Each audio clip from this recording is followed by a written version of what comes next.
जम्मू कश्मीर में आतंकियों की एक और बड़ी साजिश नाकाम। सुरक्षा बलों ने राजौरी के थाना मंडी इलाके में जंगल में 3 किलो आईईडी बरामद किया। आतंकियों ने आईईडी को छिपाकर रखा था। सुरक्षा बलों ने टेक्निकल टीम की मदद से आईईडी को डिफ्यूज कर दिया। राजौरी में सुरक्षा बल के जवान अलर्ट, जगह जगह चेकिंग की जा रही है। नार्को टेरर से जुड़े 2 लोग जम्मू से गिरफ्तार, एसएसपी जोगिंदर सिंह ने दी जानकारी। नौगाम के उजाला अस्पताल पहुंचे उपराज्यपाल मनोज सिन्हा, ब्लास्ट में घायल लोगों का हालचाल लिया। दिल्ली ब्लास्ट के आतंकी डॉक्टर उमर नबी का एक और सीसीटीवी फुटेज सामने आया। 29 अक्टूबर को फरीदाबाद के एक शॉप पर अपना फूड चार्जिंग के लिए दुकानदार को देता हुआ दिखाई दिया। उमर के बारे में खुलासा, ब्लास्ट से करीब 10 दिन पहले नूह की हिदायत कॉलोनी में किराए पर लिया था कमरा। ये कमरा दिल्ली अलवर रोड पर स्थित एक महिला के मकान का हिस्सा है। पुलिस सूत्रों की माने तो 10 नवंबर के दिन उमर किराए के मकान से ही i20 कार लेकर निकला था, जिसमें विस्फोटक था। अल फलाह यूनिवर्सिटी पर दिल्ली पुलिस का एक्शन, धोखाधड़ी और जालसाजी के मामले में 2 केस दर्ज। दिल्ली धमाके के 5 दिन बाद खोली गई लाल किले की सड़क। धमाके की वजह से सड़क पर कोई गड्ढा नहीं है। लाल किला मेट्रो स्टेशन के गेट नंबर 2 और 3 को भी खोल दिया गया है। दिल्ली में लाल किले के सामने हुए विस्फोट के बाद करोल बाग बाजार में सुरक्षा बढ़ाई गई। पुलिस तलाशी अभियान चला रही है। मार्केट एसोसिएशन के साथ भी पुलिस ने बैठक की। कई हथियारबंद जवानों को तैनात किया गया है। टेरर मॉड्यूल को लेकर लखीमपुर में गुजरात एटीएस की रेड, सुहेल के परिवार वालों से पूछताछ। कुछ दिन पहले गुजरात पुलिस ने सुहेल को पकड़ा था। यूपी के सोनभद्र में बड़ा हादसा, पत्थर की खदान धंसी, 15 लोगों के फंसे होने की आशंका। एनडीआरएफ और एसडीआरएफ की टीम मौके पर मौजूद है। राहत और बचाव का काम जारी। अब तक 1 शव बरामद हुआ है। आरजेडी की हार के बाद लालू परिवार में मचा घमासान। परिवार और पार्टी छोड़ने पर बोली लालू की बेटी रोहिणी आचार्य, पार्टी की हार पर सवाल पूछने पर आपको चप्पल से मारा जाएगा। पटना से दिल्ली रवाना होने से पहले बोली रोहिणी, मेरा कोई परिवार नहीं। संजय यादव, रमीज और तेजस्वी ने ही मुझे परिवार से निकाला। रोहिणी ने कहा, चाणक्य बनने वालों से पूछा जाएगा सवाल, लेकिन उन्हें हार की जिम्मेदारी नहीं लेनी है। सारी दुनिया सवाल कर रही कि पार्टी का ऐसा हाल क्यों हुआ। रोहिणी ने कहा, संजय और रमीज का नाम लेने पर आपको घर से निकाल दिया जाएगा, आपको बदनाम किया जाएगा, आपको गालियां दिलवाई जाएंगी। लालू को किडनी देने वाली बेटी रोहिणी आचार्य ने शनिवार दोपहर राजनीति छोड़ने का ऐलान किया। सोशल मीडिया पोस्ट में परिवार छोड़ने की बात भी कही। रोहिणी आचार्य ने बगावती तेवर पर बीजेपी प्रवक्ता प्रदीप भंडारी का तंज कहा। पीएम ने पहले ही कहा था, चुनाव के नतीजों के बाद परिवार वर्सेस परिवार होगा। रोहिणी के फैसले पर बोले बिहार बीजेपी चीफ दिलीप जायसवाल, 1-2 लोगों की वजह से लालू का परिवार टूट रहा है। रोहिणी के फैसले पर बीजेपी सांसद राजीव प्रताप रूडी बोले, आरजेडी बिखरता जा रहा है, ये संकेत अच्छे नहीं है।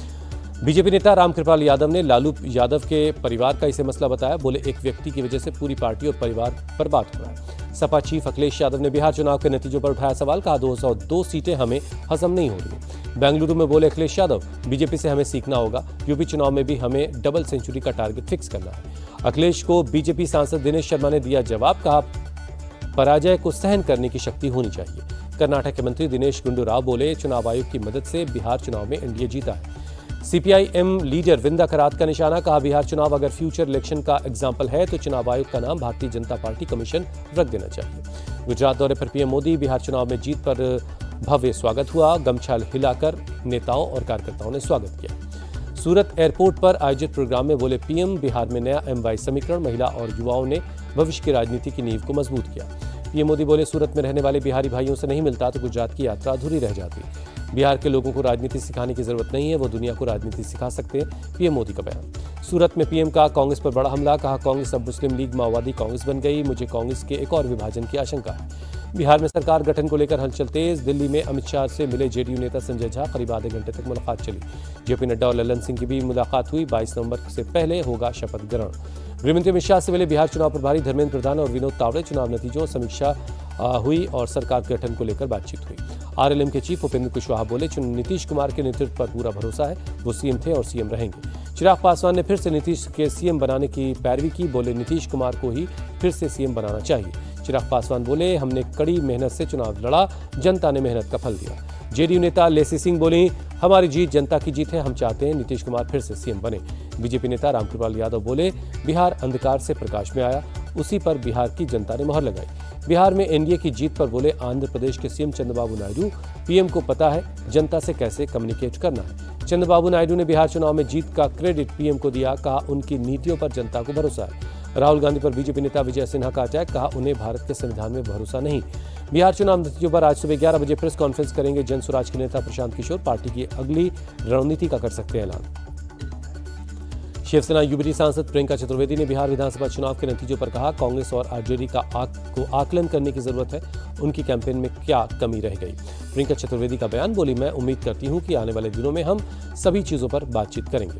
केंद्रीय मंत्री नित्यानंद राय ने बिहार चुनाव के नतीजों पर कहा, बहुत बड़ी जीत हुई है, जनता का आभार। नित्यानंद राय ने महागठबंधन पर साधा निशाना, कहा महागठबंधन का सूपड़ा साफ हो गया। बिहार चुनाव में कुछ टीएमसी नेताओं के वोट चोरी के आरोप पर बोले सुकांत मजूमदार, टीएमसी 2026 के चुनाव के बाद भी यही बात कहेगी क्योंकि वो हार जाएगी। सुकांत मजूमदार ने निशाना साधते हुए कहा, जब भी विपक्षी दल हारते हैं वो हमेशा यही बात कहते हैं। टीएमसी नेता कुणाल घोष का दावा, बंगाल में फिर टीएमसी जीतेगी, फिर मोदी यही बात समझ जाए। बंगाल के डायमंड हार्बर में बीजेपी वर्कर से मारपीट का मामला, लौकुट चटर्जी बोली, बिहार के नतीजों से टीएमसी डर गई है। तमिलनाडु बीजेपी के नेता के अन्नामलाई बोले, तमिलनाडु और पुडुचेरी में भी एनडीए की सरकार बनेगी। जम्मू कश्मीर के डोडा में बीजेपी ने निकाली विजय रैली, नगरोटा उपचुनाव और बिहार में जीत का मनाया जश्न। पूर्व केंद्रीय मंत्री आरके सिंह के खिलाफ बीजेपी का एक्शन, पार्टी विरोधी गतिविधियों की वजह से 6 साल के लिए सस्पेंड किए गए। आरके सिंह ने बीजेपी से दिया इस्तीफा, कहा सस्पेंड करने की वजह नहीं बताई गई, मैंने जो कहा वो पार्टी हित में था। National conference chief Farooq Abdullah ने पाकिस्तान से बेहतर रिश्ते बनाने की वकालत की, कहा ऑपरेशन सिंदूर से कुछ नहीं मिला। दिल्ली में राहुल गांधी और केंद्रीय नेतृत्व से मिले कर्नाटक के सीएम, सूत्रों से हवाले से खबर, कर्नाटक कैबिनेट के विस्तार को मंजूरी मिल गई है। सोमवार को फिर दिल्ली पहुंचेंगे सीएम सिद्धारमैया, कैबिनेट विस्तार पर पार्टी अध्यक्ष और संगठन महासचिव से मुलाकात करेंगे। दिल्ली के दौरे पर तेलंगाना कांग्रेस के नवनिर्वाचित विधायक नवीन यादव, खड़गे और राहुल गांधी से होगी मुलाकात। जुबली हिल्स उपचुनाव में जीते हैं नवीन। बागेश्वर धाम के पीठाधीश्वर धीरेन्द्र शास्त्री की 10 दिन की यात्रा का आज होगा समापन। यात्रा का समापन वृंदावन के बांके बिहारी मंदिर में होगा। बाबा बागेश्वर देश ने कहा कि देश का हिंदू एकजुट होगा तो देश एकजुट होगा और देश संविधान देश का बचेगा। हम चाहते हैं कि ब्रज की धरती मांस मदिरा से मुक्त हो जाए। गुजरात में बिरसा मुंडा की 150वीं जयंती समारोह, पीएम मोदी हुए शामिल। 9,700 करोड़ रुपए की विकास परियोजनाओं का उद्घाटन और शिलान्यास किया। गुजरात के आदिवासी समाज को बेहतर कनेक्टिविटी का तोहफा, पीएम मोदी ने 14 आदिवासी जिलों के लिए 250 बसों को हरी झंडी दिखाई। पीएम बोले, आदिवासी कल्याण बीजेपी की सबसे बड़ी प्राथमिकता है। आज हर सरकारी योजना का फायदा आदिवासी समाज को मिल रहा है। गुजरात के नर्मदा में पीएम ने बिरसा मुंडा की प्रतिमा पर फूल चढ़ाया। पीएम के रोड शो में लोगों की भारी भीड़ उमड़ी। सीआईडी के सामने पेश हुए actor Rana Daggubati, online betting app के प्रमोशन के मामले में पूछताछ हुई। यूपी के हिंदुवादी नेताओं को लेकर हाई अलर्ट, सुरक्षा की समीक्षा में जुटी पुलिस। 4 नेताओं को आतंकियों के हिट लिस्ट में होने की इनपुट है। नागपुर एयरपोर्ट का काम जल्द शुरू होगा, सीएम फडणवीस बोले, सारी अड़चनें दूर कर ली गई हैं। एमपी के उज्जैन में वक्फ बोर्ड के चेयरमैन सनवर पटेल और डायरेक्टर फैजान को जान से मारने की धमकी, दोनों ने आरएसएस के पथ संचलन का स्वागत किया था। जम्मू कश्मीर के बडगाम में दर्दनाक सड़क हादसा, डंपर और टाटा सूमो की भीषण टक्कर, 4 लोगों की मौत, कई लोग जख्मी हो गए। नासिक में संदिग्ध बैग के देखे जाने से मचा हड़कंप, बम निरोधक दस्ता और डॉग स्क्वाड की टीम ने मौके पर पहुंचकर जांच की। जांच में बैग में कुछ भी संदिग्ध नहीं पाया गया। पुलिस के मुताबिक बैग के अंदर जन्मदिन की पार्टी से जुड़ी हुई चीजें थी। पुलिस ने लोगों से अपील की, कोई भी अफवाह न फैलाए, कहा घबराने की कोई जरूरत नहीं है। भुवनेश्वर में अवैध हथियारों के नेटवर्क का भंडाफोड़, पुलिस ने 2 लोगों को गिरफ्तार किया। पुलिस ने बड़े पैमाने पर पिस्टल बरामद की। पूरे मामले की जांच की जा रही है। गोलियों की तड़तड़ाहट से गूंजा दिल्ली का पंजाबी बाग का इलाका। सिरस्पुरे आशिक ने लड़की को मारी गोली और उसके बाद खुद को भी गोली मार दी। लड़की की मौत, गंभीर हालत में खुद अस्पताल में भर्ती। सीतापुर में शरारती तत्वों की करतूत, 2 मंदिरों की मूर्तियों को तोड़ा, गांव वालों ने किया प्रदर्शन। नाराज गांव वालों से मिला प्रशासन, मूर्ति लगवाने और दोषियों के खिलाफ कड़ी कार्रवाई का भरोसा दिया। उत्तराखंड के हरिद्वार में के लक्सर में एक मजार पर चला बुलडोजर, पुलिस फोर्स की मौजूदगी में मजार को हटाया गया। पंजाब के अमृतसर पुलिस को मिली कामयाबी, एक हथियार तस्कर को पकड़ा गया, 9 पिस्टल बरामद हुई। जम्मू कश्मीर के उधमपुर में ड्रग तस्कर के खिलाफ पुलिस की बड़ी कार्रवाई। जम्मू कश्मीर श्रीनगर हाईवे पर करोड़ों की संपत्ति पर बुलडोजर चलाया गया। मुंबई के भायखला में कंस्ट्रक्शन साइट पर हादसा हुआ, 2 मजदूरों की मौत, 3 लोग जख्मी हो गए। दिल्ली के इंडिया गेट इलाके में बेहद खराब श्रेणी में है प्रदूषण का स्तर। आसमान में छाई है धुंध की मोटी परत, विजिबिलिटी काफी कम है।